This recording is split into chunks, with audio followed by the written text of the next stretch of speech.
नाहरगढ़ किला, जिसे नाहरों का किला भी कहा जाता है, राजस्थान के जयपुर शहर में स्थित है।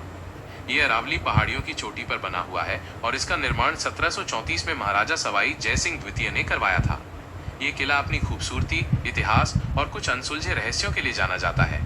नाहरगढ़ के रहस्य से जुड़ी कुछ कहानियां। 1. नाहर सिंह भूमिया की आत्मा। किले का नाम नाहर सिंह भूमिया के नाम पर पड़ा। पौराणिक कथाओं के अनुसार नाहर सिंह एक राजकुमार थे जिनकी आत्मा किले के निर्माण में बाधा डाल रही थी। हर रात निर्माण का काम रुक जाता था और जो भी दिन में बनाया जाता था वो रहस्यमय तरीके से ढह जाता था। इस समस्या को सुलझाने के लिए महाराजा को नाहर सिंह की आत्मा को शांत करना पड़ा। इसके लिए उन्होंने किले के अंदर एक छोटा मंदिर बनवाया और नाहर सिंह की आत्मा को सम्मानित किया। माना जाता है कि इसके बाद ही किले का निर्माण पूरा हो पाया। 2. रहस्यमयी बावड़ी स्टेपवेल। किले के अंदर एक पुरानी बावड़ी है जिसके बारे में कहा जाता है कि इसमें कोई अज्ञात रास्ता है। इस बावड़ी के बारे में कई कहानियां हैं कि ये जयपुर के पुराने शहर से गुप्त रूप से जुड़ी हुई है, हालांकि इसकी पुष्टि कभी नहीं हो पाई। 3. राजाओं के निजी कक्ष माधवेंद्र भवन। किले के अंदर माधवेंद्र भवन है जिसे महाराजा सवाई माधो सिंह द्वितीय ने अपनी 9 रानियों के लिए बनवाया था। इस भवन में 9 समान अपार्टमेंट है जो एक दूसरे से जुड़े हुए हैं। कहा जाता है कि राजा बिना किसी को बताए अपनी किसी भी रानी के पास जा सकते थे जिससे किसी और रानी को पता न चले। ये वास्तुकला एक रहस्यमयी पहेली की तरह लगती है। इन कहानियों में कितना सच है ये कहना मुश्किल है, लेकिन ये कहानियां नाहरगढ़ किले को और भी दिलचस्प बनाती हैं। किला अपनी खूबसूरती, इतिहास और कुछ अनसुलझे रहस्यों के लिए जाना जाता है। इस किले से जुड़ी कई कहानियां हैं जो इसे और भी दिलचस्प बनाती हैं। यहाँ उन रहस्यों के बारे में कुछ और विस्तार से बताया गया है। नाहर सिंह भूमिया की आत्मा। किले के नामकरण और इसके निर्माण से जुड़ी सबसे प्रसिद्ध कहानी नाहर सिंह भूमिया की है। ऐसा माना जाता है कि इस पहाड़ी पर नाहर सिंह भूमिया नाम के एक राजकुमार का निवास था जिनकी मृत्यु हो चुकी थी, लेकिन उनकी आत्मा वहीं रहती थी। जब महाराजा सवाई जय सिंह द्वितीय ने इस किले का निर्माण शुरू करवाया तो हर रात जो भी काम दिन में होता था वो अगले दिन रहस्यमय तरीके से ढह जाता था।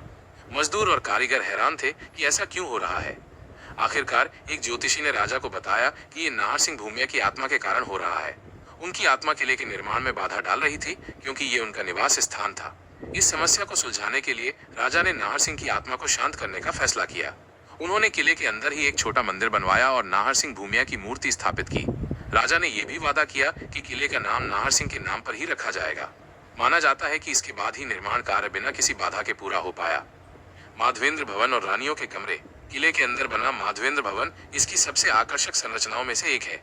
इसका निर्माण महाराजा सवाई माधो सिंह द्वितीय ने अपनी 9 रानियों के लिए करवाया था। यह भवन इस तरह से बनाया गया है कि हर रानी के लिए एक अलग लेकिन समान अपार्टमेंट है। इन सभी अपार्टमेंट को गलियारों से इस तरह जोड़ा गया है कि राजा किसी भी रानी के पास गुप्त रूप से जा सकते थे और किसी दूसरी रानी को इस बारे में पता नहीं चलता था।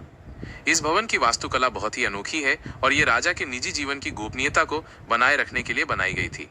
कहा जाता है कि इन कमरों के डिजाइन में एक खास तरह का भ्रम पैदा किया गया था ताकि कोई भी बाहर से ये पता ना लगा सके कि राजा किस कमरे में है। बावड़ी, स्टेपवेल और गुप्त मार्ग। नाहरगढ़ किले के पास एक पुरानी बावड़ी भी है जिसके बारे में कई कहानियां प्रचलित हैं।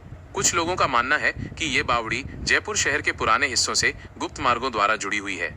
ये भी कहा जाता है कि आपातकाल के समय राजा और उनका परिवार इन गुप्त मार्गों का उपयोग करके किले से बाहर निकल सकता था। हालांकि इन मार्गों के अस्तित्व की पुष्टि कभी नहीं हो पाई है, लेकिन ये कहानियां किले को एक रहस्यमयी आभा देती हैं। नाहरगढ़ किला सिर्फ एक ऐतिहासिक स्थल नहीं है, बल्कि ये कहानियों और रहस्यों का एक खजाना है जो इसे और भी खास